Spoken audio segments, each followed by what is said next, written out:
There is just one thing you could do to eliminate all of your useless stress. And if you don't do this, you're going to be setting yourself up for trouble, and you will continue to be getting worked up over the smallest and dumbest things. And this thing is simply identifying what is and what is not in your control. Ever since learning about Stoicism, I learned how important this is. Sometimes we don't even sit down and think to ourselves, why am I worrying about this? What is there to worry about if you have no control over it? You spend such a short amount of time on this earth, and yet you're going to be dwelling over things that you cannot control, the external factors that you cannot change at all. Why worry about that? Instead, let's worry about the things that we can control, like our fitness, our health, our mental health, the wealth we create, the lives we create for our families. That stuff is in our control, and accomplishing that type of stuff, becoming the best of the best in those aspects, is the most fulfilling thing you can do. The obstacle that you are facing, whether it is or is not in your control, does not matter. What matters is your reaction to this obstacle that is or is not in your control. How can we do this? A simple way is literally just to stop yourself for a moment when you're about to react to a situation and identify, is this or is this not in my control? And just remind yourself that retaliating will only make the matter worse, and it has zero benefit for you.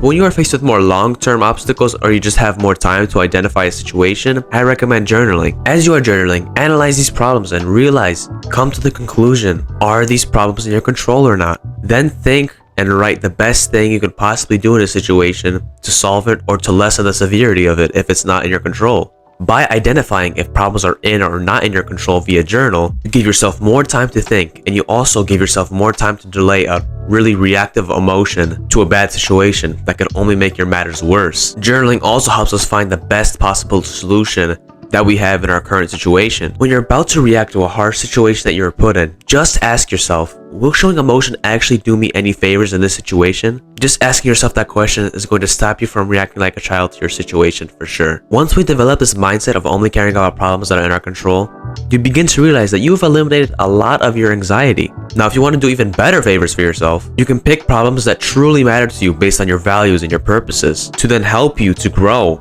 You see, having problems is actually an asset rather than a liability. After all, facing problems is what helps us grow. Now, although these beautiful, wonderful lives you see on social media 24/7 tell you otherwise, the peak of life experiences is not actually through feeling good all the time. A lot of it is feeling bad. A lot of it is solving our problems that actually gets us happiness. And then having more problems because eventually we want to have even more of whatever we want.